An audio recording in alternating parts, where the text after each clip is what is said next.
Sahabat ini kita akan melanjutkan diskusi sekolah sahabat kita dari buku Kebahagiaan Sejati, bab yang ke-12, yang berjudul Kebimbangan, atau dalam bahasa Inggrisnya, What to Do with Doubt. Jadi di bab ini kita akan melihat apa saja yang dapat membuat kita bimbang atau ragu, dan bagaimana kita mengatasi rasa kebimbangan ini. Seperti biasa, kita akan membaca secara bergiliran. Mungkin untuk kutipan yang pertama, aku akan baca.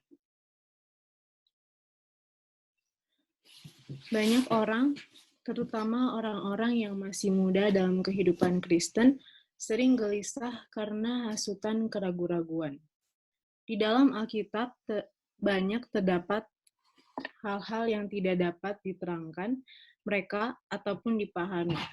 Dan setan menggunakan ini mengguncangkan iman mereka atas Alkitab itu sebagai satu wahyu yang datang dari Tuhan. Mereka bertanya, bagaimana saya dapat mengetahui jalan yang benar jika Alkitab itu sesungguhnya firman Tuhan? Bagaimana saya dapat dibebaskan dari kebimbangan dan kebingungan? Ya, jadi di kutipan pertama ini dikatakan banyak orang, terutama yang masih muda dalam kehidupan Kristen. Mungkin contohnya orang yang baru dibaptis atau baru belajar firman Tuhan, karena kurangnya mengenal akan firman Tuhan itu sendiri, mereka pun cenderung untuk kurang percaya atau bimbang terhadap firman Tuhan. Terlebih lagi, mungkin ada cerita atau ayat-ayat di Alkitab yang sulit untuk kita pahami. Dan setan pun menggunakan rasa kebimbangan mereka ini untuk melemahkan, menggoyahkan kepercayaan mereka terhadap firman Tuhan. Kutipan yang kedua, mungkin boleh ada yang baca. Siapa aja boleh. Mungkin Kak Daniel boleh baca kutipan yang kedua.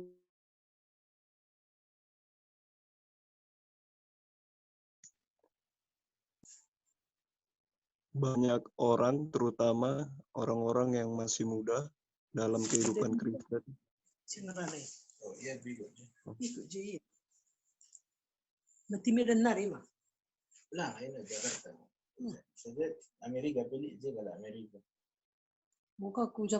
Alicia putus.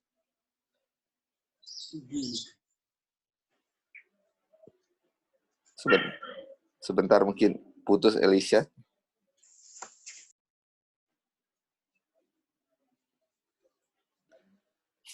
Allah tidak pernah meminta kita mempercayai tanpa memberikan bukti yang cukup atas mana iman kita didasarkan. Adanya Allah, tabiatnya, kebenaran firman-Nya, semuanya telah diteguhkan melalui kesaksian yang menarik pikiran kita. Dan kesaksian semacam ini berlimpah-limpah adanya. Namun demikian, Tuhan tidak pernah menjauhkan kemungkinan adanya rasa bimbang. Iman kita haruslah dialaskan atas bukti, bukanlah di atas pertunjukan. Orang-orang yang ingin bimbang mempunyai kesempatan untuk itu. Sedangkan orang-orang yang sungguh-sungguh ingin mengetahui kebenaran akan memperoleh banyak bukti-bukti atas mana mereka taruh iman mereka.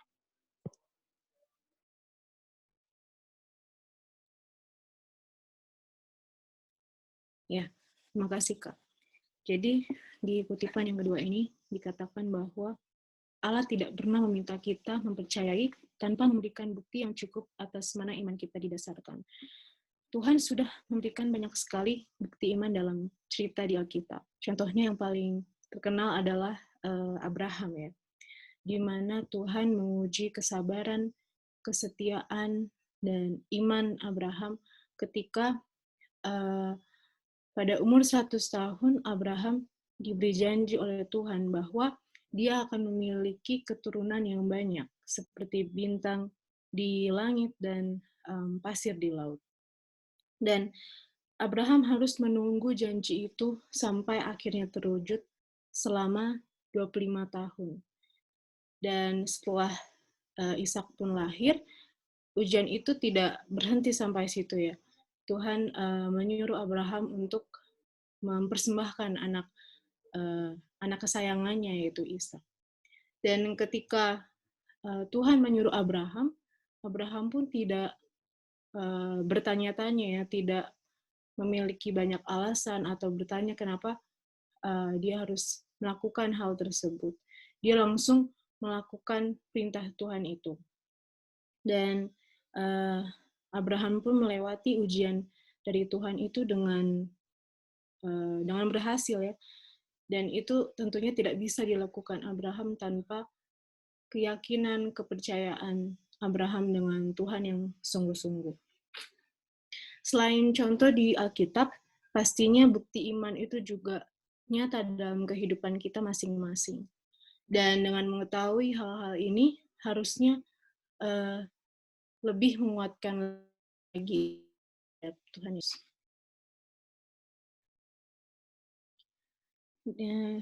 Kutipan yang ketiga, mungkin boleh Kak Wanda, tolong bacain. Oke, boleh. Mustahil sekali pikiran yang terbatas dengan dapat sepenuhnya memahami semua sifat pekerjaan Allah yang tiada batasnya itu. Bagi pikiran yang cerdas sekalipun, otak yang dididik setinggi-tingginya, baginya Allah masih tetap harus merupakan rahasia.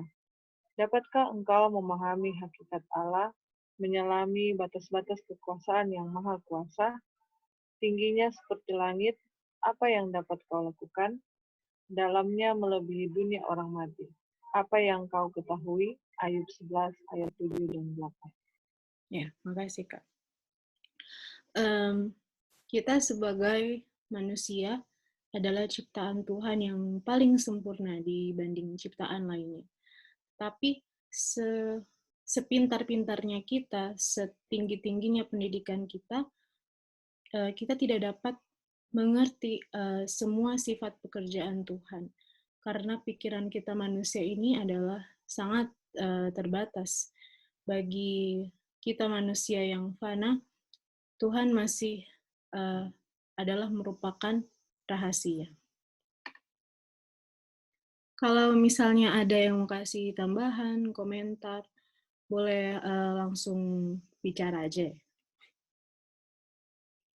Kita lanjut di kutipan yang keempat. Boleh ada yang baca, siapapun itu yang available, boleh langsung baca.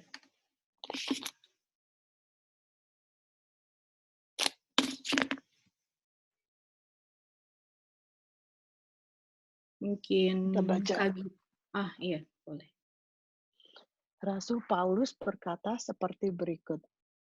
Alangkah dalamnya kekayaan dan hikmat dan pengetahuan Allah. Sungguh tak terselidiki keputusan-keputusannya dan sungguh tak terselami jalan-jalannya. Roma 11 ayat 33. Tetapi walaupun awan dan kekelaman ada sekeliling dia, keadilan dan hukum adalah tumpuan tahtanya. Mazmur 97 ayat 2. Kita dapat memahami tindakannya terhadap kita dan motif yang mendorongnya. Supaya kita dapat melihat kasih dan kemurahan yang begitu agung itu dipadukan dengan kuasa yang tiada batasnya. Kita dapat memahami maksud-maksudnya sejauh yang perlu kita tahu untuk kebaikan kita. Dan lebih daripada itu, kita harus percaya pada tangan yang maha kuasa, hati yang penuh dengan kasih itu. Ya, thank you. Ya, terima kasih. Ini Tante Early ya? Iya. Oke, ya mungkin Tante Early ada komentar. Silahkan.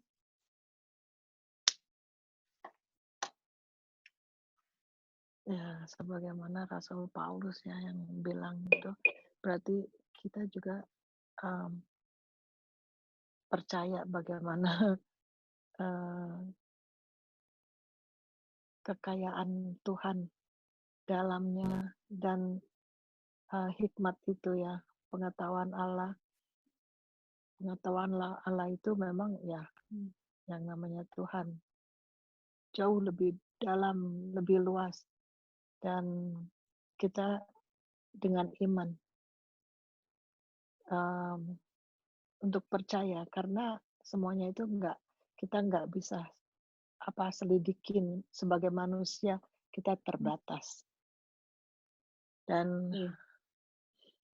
jalan-jalannya itu dan keputusan Tuhan kita nggak bisa selami, dan segala sesuatu yang Tuhan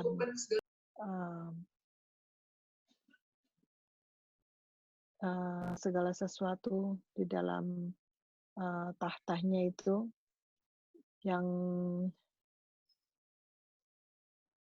tetapi dia mempunyai keadilan dan hukum yang abadi, dan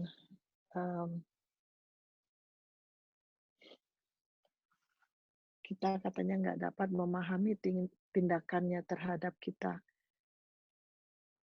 yang mendorongnya agar kita dapat melihat kasih-Nya dan kemurahan-Nya. Ya, kuasa Tuhan itu memang nggak terbatas, dan tapi kita tahu kebaikan Tuhan itu kepada kita, dan dengan iman kita percaya dan kita melihat akan kasih-Nya Tuhan itu ya, yang sungguh-sungguh dan kebaikannya kepada kita. Thank you.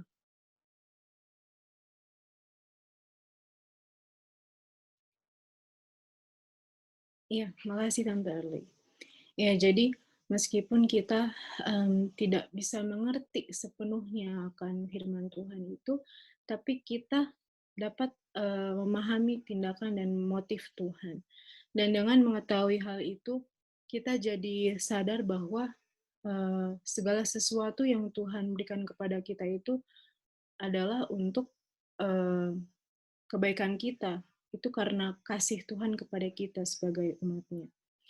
Dan Tuhan pun akan membukakan kepada kita atau memberitahu sesuatu itu sejauh yang perlu kita tahu, yang perlu kita ketahui saja.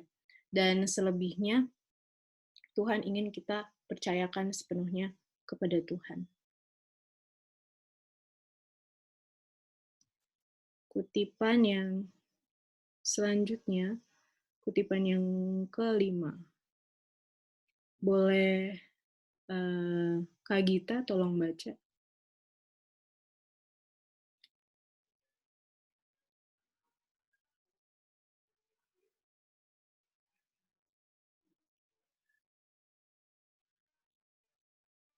Halo. Ya, halo Elisa. Ya, boleh. Firman Tuhan sama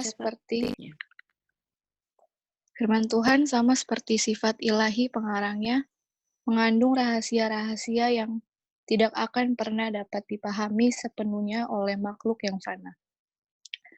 Masuknya dosa ke dalam dunia ini, penjelmaan Kristus, pembaharuan, kebangkitan, dan banyak lagi pokok-pokok lainnya yang dinyatakan di dalam Alkitab adalah merupakan rahasia-rahasia yang teramat dalam bagi pikiran manusia untuk menerangkannya ataupun mengerti sepenuhnya.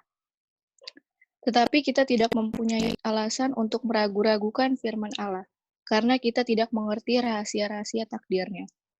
Di dunia ini pun kita selalu dikelilingi oleh rahasia-rahasia yang tidak dapat kita selami. Bentuk-bentuk kehidupan yang paling rendah sekalipun merupakan satu persoalan yang para ahli filsafat pun tidak mampu menerangkannya. Di mana-mana terdapat keajaiban-keajaiban di luar kemampuan kita.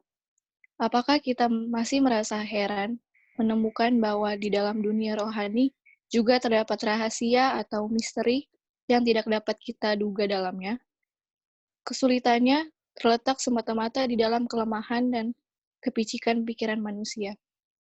Tuhan Allah telah memberikan kepada kita di dalam kitab suci bukti yang cukup dari hal sifat-sifat ilahi firman itu. Maka kita pun tidaklah patut meragukan firman-Nya hanya karena kita tidak dapat memahami semua rahasia takdirnya. Ya, terima kasih Kak. Kak Gita, mungkin ada poin atau komentar yang bisa di-share? Iya, jadi tadi kita baca bahwa dibilang firman Tuhan itu sama seperti pengarangnya kan, atau firman Tuhan itu sama dengan karakter Tuhan Yesus yang mengandung rahasia-rahasia yang kita kadang nggak susah untuk mengerti kan. Itu dibilang karena masuknya dosa kan ke dalam dunia ini. Makanya kenapa dibilang hubungan kita bisa putus sama Tuhan Yesus itu karena dosa kan, karena kita masih ada dosa. Mungkin kita masih ragu-ragu akan firman Tuhan itu karena kita belum sepenuhnya percaya sama Tuhan, belum sepenuhnya bergantung sama Tuhan. Makanya alasan kenapa kita juga mungkin pas sudah belajar firman Tuhan tapi nggak mengerti karena pertama mungkin belum percaya, dan kedua adalah nggak bergantung ya, nggak berdoa dulu ya sebelum belajar. Jadi mungkin itu, Elisha. Ya, makasih Kak Gita. Ya, jadi tidak bisa kita mengerti firman Tuhan itu bukan menjadi alasan buat kita untuk ragu-ragu ya. Karena dengan kita merasa seperti itu juga adalah satu bukti bahwa memang benar firman Tuhan itu datangnya dari Tuhan itu. Dan itu juga membuktikan bahwa memang kita sebagai manusia yang fana, yang pikirannya sudah dikacaukan oleh dosa dan kejahatan, tidak bisa mengerti sepenuhnya rahasia firman Tuhan itu. Dan dibilang di sini, kita tidak perlu heran kalau kita tidak mengerti, karena di dunia yang kita tinggali ini pun banyak sekali kejadian-kejadian yang tidak bisa dijelaskan, bahkan oleh ilmuwan yang paling pintar sekalipun. Misalnya seperti fenomena-fenomena alam, atau mungkin wabah yang sekarang sedang terjadi ini, kita tidak pernah menyangka bahwa akan ada sesuatu seperti ini terjadi lagi. Lalu kita lanjut ke kutipan selanjutnya. Boleh mungkin Om Dolphin, boleh tolong baca.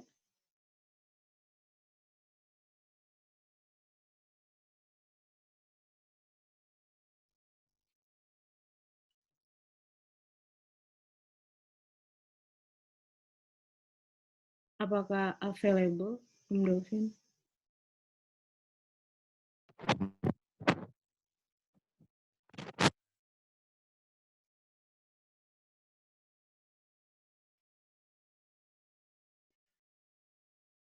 Halo?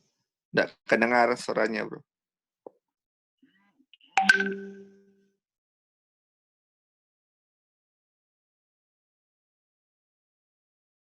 Oke, mungkin Sudah buka mic tapi nggak kedengaran. iya.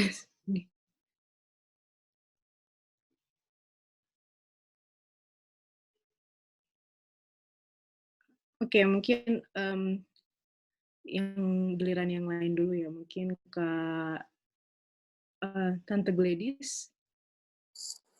Oke.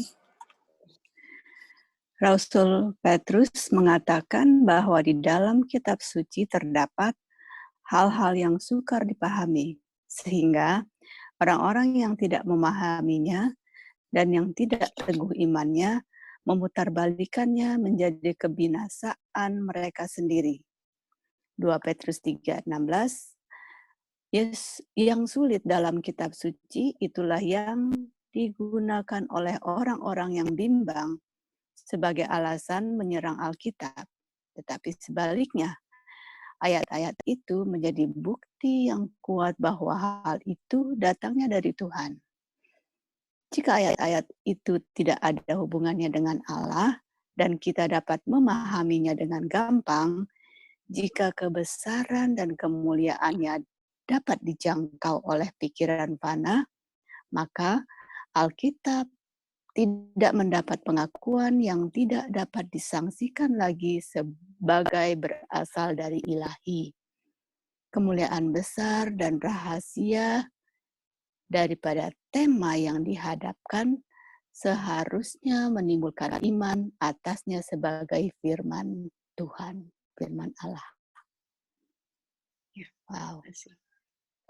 Boleh di-share Tante itunya komentarnya.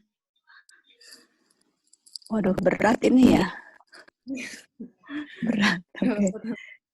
Saya coba ya. Yang sudah di-underline ini pasti yang penting. Oke. Di dalam Alkitab terdapat hal-hal yang sukar dipahami, itu betul. Sangat betul. Sehingga orang yang tidak paham, karena mereka tidak kuat imannya, jadi mereka pakai apa mereka punya arti. Mereka mengartikan sesuai dengan didikan yang mereka dapat di college, di universitas, kata si ini, kata si itu. Mereka cuma ingat, oh kata profesor ini, oh begitu. Jadi mereka mengartikan ayat Alkitab sesuai dengan apa yang mereka dapatkan di sekolah. Yang mestinya mereka harus minta sama Tuhan, karena Alkitab sendiri itu menerangkan apa makna Alkitab. Jadi kalau kita sudah tanya sama orang, berarti orang punya pikiran, orang punya makna yang mengartikan Alkitab tersebut, yang akhirnya diputarbalikan karena bukan minta dari Roh Suci untuk menuntun. Jadi mereka di sini jadi bimbang. Itulah sebagai alasan menyerang Alkitab, tetapi sebaliknya mestinya Alkitab jadi bukti akan datang mestinya dari Tuhan. Enggak kok, enggak begini hidup saya kok, tenang-tenang saja, enggak perlu penyertaan Tuhan, enggak usah minta sama Tuhan, saya semuanya ada kok, tercukupi. Nah itu dia. Tetapi mestinya Alkitab itu harus ada hubungannya dengan Allah, jadi kita dengan gampang untuk memahami, dan kebesaran kemuliaan Allah bisa sebenarnya dicapai kalau kita memang minta sepenuhnya, biar Tuhan yang kasih pengertian, Tuhan yang kasih arti dari apa yang kita baca di Alkitab. Lalu boleh naik sedikit. Maka Alkitab boleh, turun sedikit sampai di akhir, boleh turun lagi. Masih lagi ya, oke. Maka Alkitab tidak mendapat pengakuan yang tidak dapat disangsikan lagi berasal dari ilahi. Itu dia poinnya. Oke, kalau kita minta sama Tuhan, Roh Suci lah yang akan berkata, yang akan menerangkan. Nggak bisa disangsikan dibanding dengan apa yang kita dapatkan dari sekolah, dari pendeta ini, dari pendeta itu. No. Langsung harus berasal dari ilahi. Lalu di sini yang saya baca di print merah, kemuliaan besar dan rahasia daripada tema seharusnya menimbulkan. Oke, jadi iman itu kan tidak dihasilkan. Iman itu pemberian dari Tuhan. Kalau iman pemberian dari Tuhan, berarti Tuhan yang akan memberikan pengertian dari apa yang kita baca dalam Alkitab. Kalau kita minta sesuatu, minta hadiah atau minta permintaan sama kita punya ibu sama bapak, kita minta kue, bapak kasih kue. Minta baju sama ibu, ibu kasih baju. Tapi kalau kita minta sesuatu yang bukan, ibu tidak sanggup, ibu tidak ya, dan ibu tidak akan memberikan kepada kita. Kalau dari Tuhan, apa yang kau minta, apa yang kau cari, diberikan semuanya, dengan catatan Apa yang kita minta itu hanya memuliakan kebesaran dan rahasia tema tentang ilahi, tentang Alkitab yang kita baca, yang sukar dimengerti, pasti akan diberikan. Hanya dengan iman yang atasnya sebagai firman Allah. Oke, begitu saja dulu. Terima kasih, Alicia.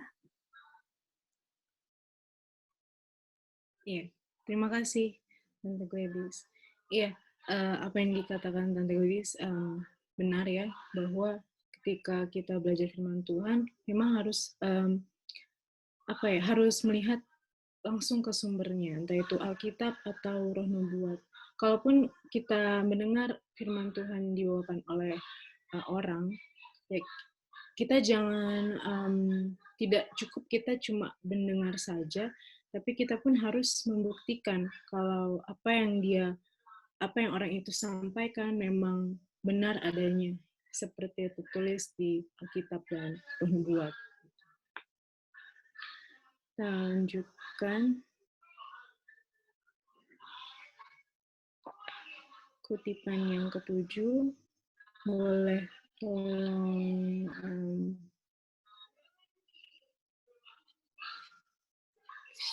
siapa yang available? Kak Ronald, boleh baca kutipan ini?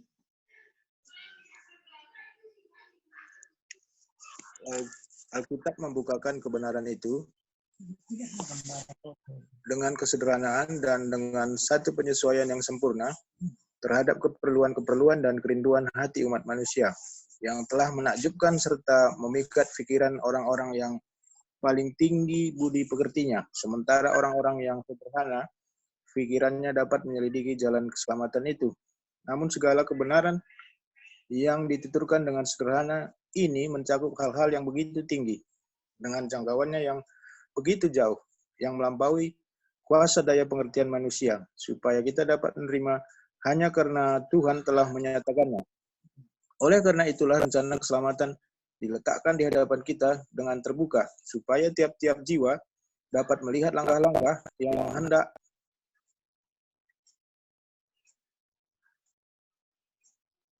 hendak diambilnya dalam pertobatan kepada Tuhan dan iman di dalam Tuhan kita Yesus Kristus, supaya diselamatkan di dalam jalan yang telah disediakan Tuhan Allah. Tetapi di bawah segala kebenaran ini yang dengan mudah dipahami, terdapatlah rahasia-rahasia yang melebihi kuasa pikiran untuk menyelidikinya. Namun mengilhami pencari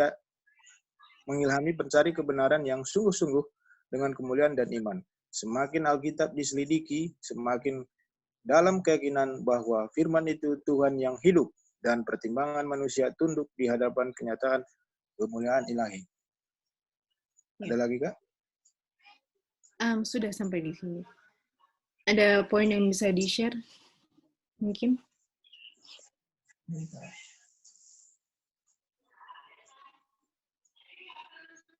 Belum ada, Kak? Oke, iya. Oke, jadi di kutipan ini dibilang bahwa Alkitab membukakan kebenaran itu dengan kesederhanaan dan dengan satu penyesuaian yang sempurna. Jadi meskipun kita manusia tidak dapat mengerti sepenuhnya rahasia di dalam firman Tuhan, tetapi Tuhan pun membukakan Alkitab itu kebenaran dengan kesederhanaan. Jadi kalau disimpulkan, Tuhan akan membukakan kepada kita firman Tuhan itu sesuai dengan keperluan kita dan juga sesuai dengan kerinduan hati kita masing-masing. Dan Tuhan juga adil ya, bukan hanya orang yang pintar saja yang bisa mengerti firman Tuhan, tetapi orang yang pikirannya sederhana pun bisa menyelidiki jalan keselamatan itu. Dan juga di sini ditulis bahwa semakin Alkitab diselidiki, semakin dalam keyakinannya bahwa itulah firman Allah yang hidup dan pertimbangan manusia tunduk di hadapan kenyataan kemuliaan ilahi. Jadi memang kalau kita baca Alkitab cuman sekedar baca aja, akan ada kecenderungan kita untuk nggak percaya atau ragu ya. Tapi kalau kita menyelidiki firman Tuhan dengan rajin, seharusnya itu meningkatkan atau membuat keyakinan kita lebih tinggi lagi terhadap firman Tuhan, bahwa memang yang kita baca itu bukan sekedar cerita atau buku saja, tetapi adalah firman Tuhan yang hidup. Kutipan selanjutnya, dengan mengaku bahwa kita tidak dapat mengerti betul kebenaran-kebenaran besar kitab suci itu, berarti semata-mata mengakui bahwa pikiran yang terbatas ini tidak mampu menjangkau yang tidak terbatas, bahwa manusia dengan pengetahuan yang terbatas tidak dapat mengerti maksud-maksud Allah yang Maha Tahu. Ya, jadi dalam kutipan ini sudah sangat jelas bahwa ketika kita mengaku kalau kita nggak bisa mengerti betul-betul firman Tuhan yang kita baca, berarti kita mengaku bahwa memang kita ini manusia yang fana, yang tidak bisa mengerti rahasia Tuhan yang tidak terjangkau oleh pikiran kita yang terbatas ini.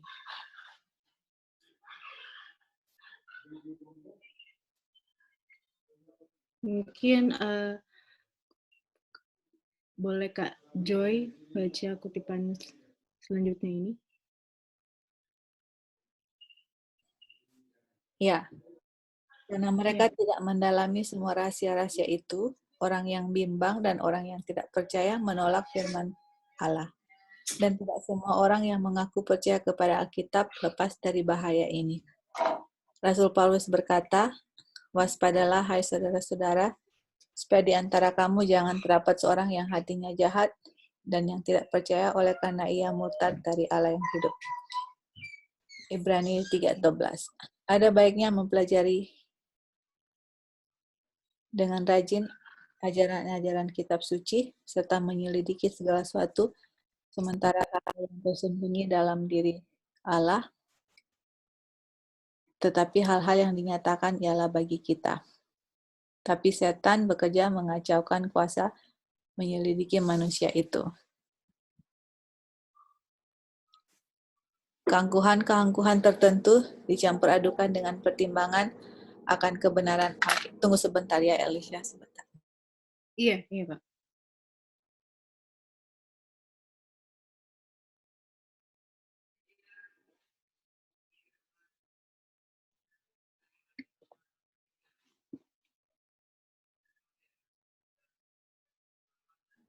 Keangkuhan-keangkuhan. Tetapi setan bekerja mengacaukan kuasa menyelidiki manusia itu. Keangkuhan-keangkuhan tertentu dicampur adukan dengan pertimbangan akan kebenaran Alkitab, supaya dengan demikian orang merasa tidak sabar dan takluk jika mereka tidak dapat menerangkan setiap bagian kitab suci dengan memuaskan. Mereka malu mengaku bahwa mereka tidak mengerti firman yang dihalalkan itu. Mereka mengira tanpa dibantu, mereka akan mampu dan cukup bijaksana memahami kitab suci. Lalu setelah gagal, mereka menyangkal kuasanya.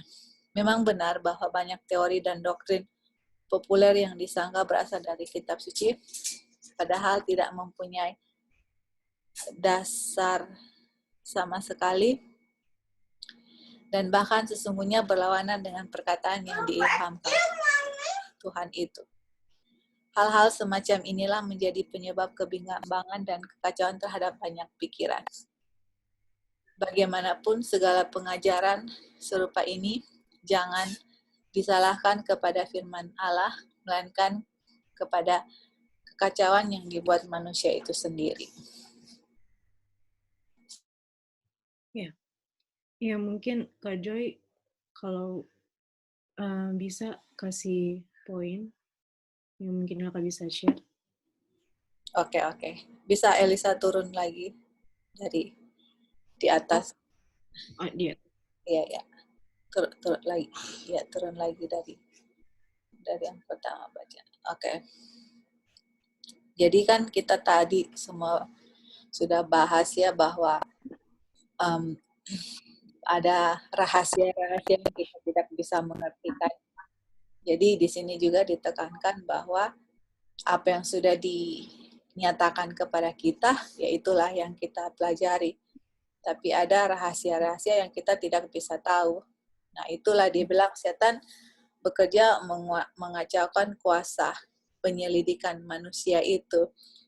Jadi akhirnya dibilang di sini keangkuhan-keangkuhan tertentu dicampur adukan dengan pertimbangan akan kebenaran Alkitab, supaya dengan demikian mereka tidak sabar dan takluk jika mereka tidak dapat menerangkan setiap bagian kitab suci dengan memuaskan. Jadi, tapi kita puji Tuhan ya di cara kita belajar kan Alkitab itu kita sudah tahu ya caranya adalah here a little, there a little, compare scriptures, terus ada juga cara belajar yang Ellen White anjurkan, cara belajar dari William Miller, kayak gitu ya. Tapi walaupun itu semua Tuhan sudah nyatakan kepada kita, tetap ada rahasia-rahasia Tuhan yang kita nggak bisa selidiki begitu. Yang mungkin juga di surga itulah yang akan kita belajar ya selama kita di surga. Jadi yang paling penting adalah apa yang Tuhan sudah nyatakan, itu yang kita belajar. Dan apalagi untuk kita punya keselamatan ya, yang menyangkut dengan kita punya keselamatan. Boleh yang paling bawah tadi, Elisa, yang paling bawah tadi, terakhir itu. Oh ya, dia bilang di sini ada doktrin-doktrin apa itu di atas yang bertentangan ya. Ada banyak doktrin dan teori populer yang disangka berasal dari kitab suci, padahal tidak ada dasar sama sekali, dan sesungguhnya berlawanan dengan yang diilhamkan Tuhan. Jadi inilah yang menyebabkan kebimbangan dan kekacauan. Jadi makanya untuk mau kita bikin ada doktrin atau teori apapun, semuanya itu harus berlandaskan firman Tuhan, dan kita harus lihat apakah itu bertentangan dengan yang diilhamkan Tuhan atau enggak. Kalau enggak, memang inilah yang membuat kita punya pikiran jadi kacau. Dan akhirnya dia bilang, pengajaran ini akhirnya kita menyalahkan firman Tuhan. Tetapi yang sebenarnya yang bikin kita kacau itu adalah manusia punya doktrin yang membuat kita jadi kacau karena bertentangan satu dengan yang lain. Jadi itulah tadi Elisa sudah bilang bahwa kalau ada doktrin atau apa, kita harus cari tahu sendiri, buktikan sendiri, make sure semuanya itu berdasarkan akan firman Tuhan. Thank you. Iya, terima kasih Kak Joy. Oke, Halo, kita... Krista. Iya, Ya, Kak maka sedikit yang ini kutipan dari yang tadi kan. Jadi ini judulnya kebimbangan kan. Jadi lawan dari iman adalah kebimbangan, bukan tidak beriman. Tapi kita semua kita sudah belajar ada iman, tetapi inilah yang membuat lawan iman itu bimbang kan. Jadi tadi sudah disinggung dari awal tadi. Jadi supaya bagaimana kita tidak bimbang, dibilangkan belajar firman Tuhan kan. Dan dibilang firman Tuhan itu sederhana, tadi sudah kita baca. Jadi walaupun orang yang tidak berpendidikan pun bisa mengerti kan. Bukan cuma orang yang berpendidikan yang bisa tahu, tapi semua orang bisa tahu. Tapi kadang-kadang kan kita belajar firman Tuhan sampai kalau orang Manado bilang tabingo-bingo. Jadi bingung ini gimana karena saking ribetnya firman Tuhan itu. Tapi padahal firman Tuhan tidak seribet itu. Terus di sini dibilang kan firman Tuhan itu penuh dengan rahasia-rahasia seperti tadi yang di awal. Penuh dengan rahasia dan semua orang, siapapun yang kalau kita bilang sudah paling ahli, walaupun ketua general conference kah, atau orang yang sudah setiap hari kasih Bible study, pasti ada hal-hal tertentu yang dia tidak mengerti. Tidak semua dia bisa mengerti, walaupun kita tahu dia jago sekali, jago tentang firman Tuhan, ada hal-hal tertentu yang dia tidak mengerti. Dan mungkin hal-hal yang tidak mengerti itu misalnya kita juga nggak tahu dan kita tanyakan ke dia, karena mungkin dia gengsi, aduh masa saya sih nggak tahu ini, saya kan pengajar Bible study, masa saya nggak tahu apa yang dia tanyakan. Saking gengsinya, kalau dia nggak mau bilang kalau dia nggak tahu. Jadi dia jawab dengan dia punya pengertian sendiri. Akhirnya pengertiannya salah kan dibilang di sini. Jadi sesuai pengertian manusia. Makanya sesuai pelajaran yang kita belajar yang Third Angel Message juga yang tentang dari A.T. Jones dibilang jangan tanya ke manusia, tanyakan ke Tuhan, karena kalau ke manusia bisa aja salah. Makanya di sini dianjurkan kita untuk menyelidiki sendiri dari firman Tuhan. Kalau kita ragu, tanyakanlah ke Tuhan sendiri, karena Tuhan yang tahu misteri itu jawabannya apa. Jangan tanya ke manusia, karena manusia bisa aja salah kan. Makanya ketika kita ragu, berdoa kepada Tuhan, Tuhan saya mau jawaban ini. Dan carilah di Alkitab. Dan inilah yang akan dikasih tahu. Jawabannya yang langsung dari Tuhan, bukan dari manusia. Ya, mungkin itu aja. Thank you, Lisa. Ya, terima kasih, Kak Lauri. Ya, jadi dibutuhkan juga kerendahan hati kita ya. Kita tidak usah mau atau gengsi ketika kita tidak mengerti sesuatu. Justru dengan hal itu kita harusnya berdoa kepada Tuhan, meminta Roh Kudus untuk menuntun kita. Untuk kalau misalnya memang Tuhan izinkan kita untuk mengerti, pasti Tuhan akan membuat kita mengerti. Karena pikiran kita ini seperti yang kita sudah baca di kutipan sebelumnya, pikiran manusia ini sudah kacau oleh dosa, sehingga tanpa tuntunan Roh Kudus, apa yang kita pikirkan, apa yang kita mengerti itu pasti akan salah gitu. Jadi memang lebih baik kita untuk belajar sendiri dan tentunya meminta bantuan Roh Kudus untuk bisa membuat kita mengerti. Oke. Iya, betul sekali. Iya. Ini apa dilanjutkan lagi atau mungkin sampai di sini? Melihat waktunya sudah jam 11:30.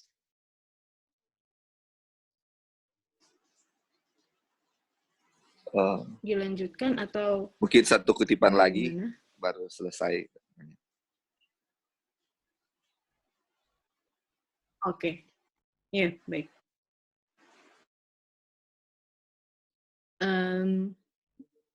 Boleh mungkin kutipan yang terakhir ini Kak Roy boleh baca? Oke. Jika mungkin makhluk yang diciptakan itu mencapai satu pengertian yang penuh mengenai Tuhan dan segala perbuatannya,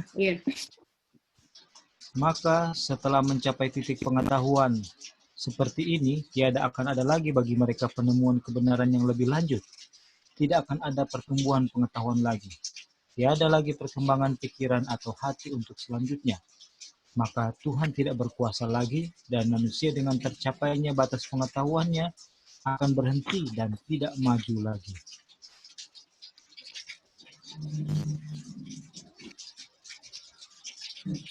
Marilah kita mengucapkan syukur kepada Tuhan. Turun lagi ke bawah. Alicia boleh bawa kursornya di antara dua halaman, double klik di situ. Di antara dua halaman. Supaya dia nyambung gitu.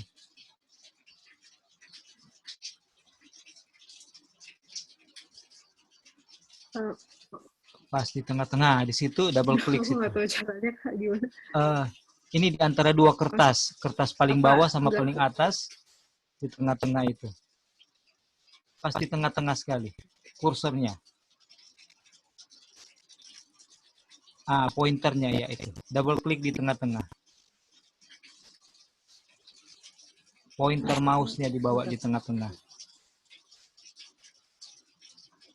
Oke, kita baca lanjut ya. Marilah kita mengucapkan syukur kepada Tuhan sebab hal yang demikian tidak terjadi. Bapa tiada batasnya dan di dalam Dialah tersembunyi segala harta, hikmat dan pengetahuan. Kolose 2 ayat 3. Sampai kapanpun manusia menyelidiki, belajar, dan tidak akan pernah dapat menghabiskan perbendaharaan hikmatnya, kebaikannya, dan kuasanya. Nah, Mungkin boleh ada yang di-share kalau ada. iya. Oke, jadi ini jelas sekali ya kita melihat bahwa adalah rencana Tuhan, adalah kehendak Tuhan untuk mengungkapkan karakternya atau pengetahuan akan hal-hal yang awalnya tidak diketahui, dan ada pertumbuhan pengetahuan yang terus-menerus. Bahkan kita tahu bahwa sampai kita sudah berada di dalam kerajaan surga pun proses pembelajaran itu terus berlangsung.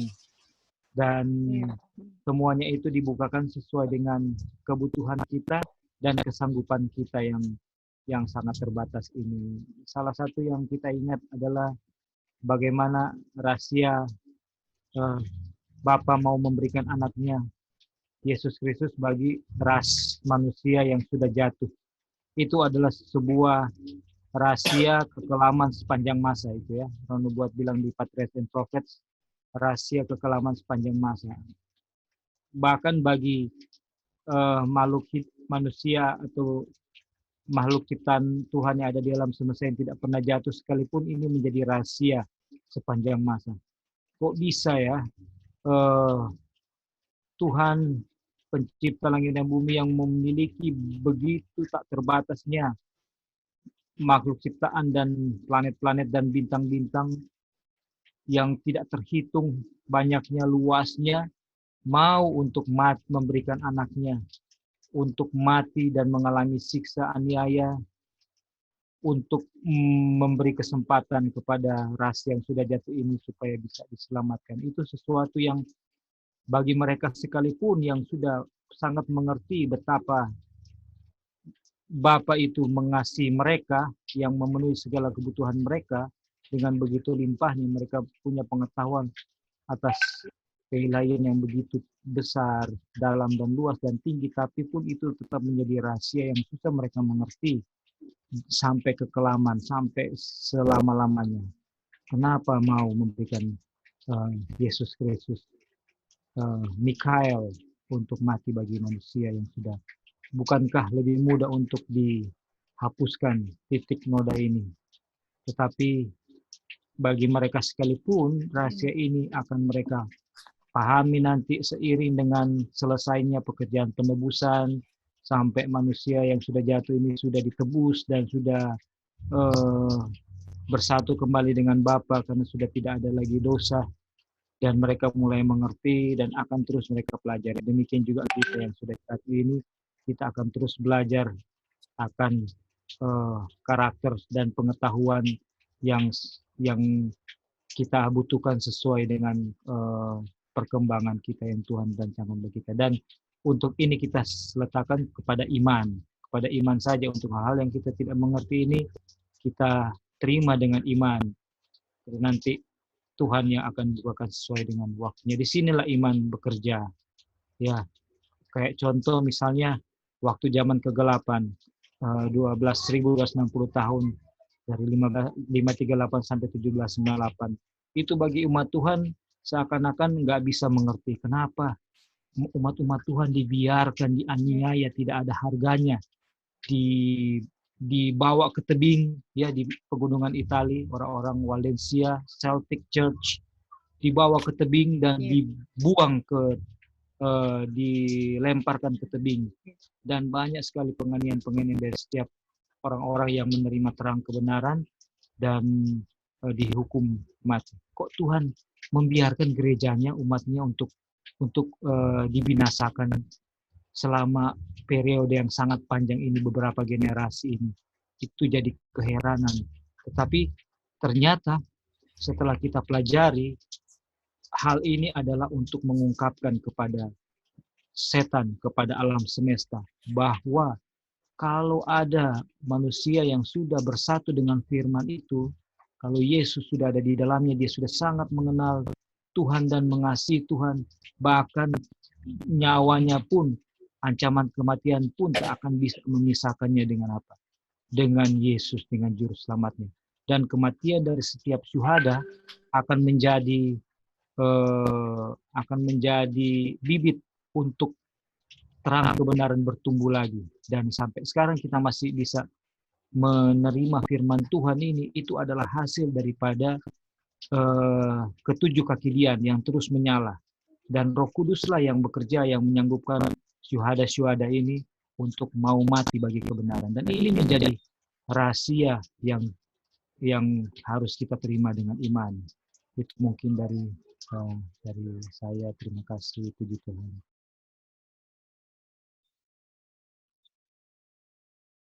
Ya, terima kasih Kak Roy untuk komentarnya. Baiklah, kita akhiri pembahasan Sekolah Sabat kita untuk saat ini. Kita akan melanjutkan di Sabat yang mendatang.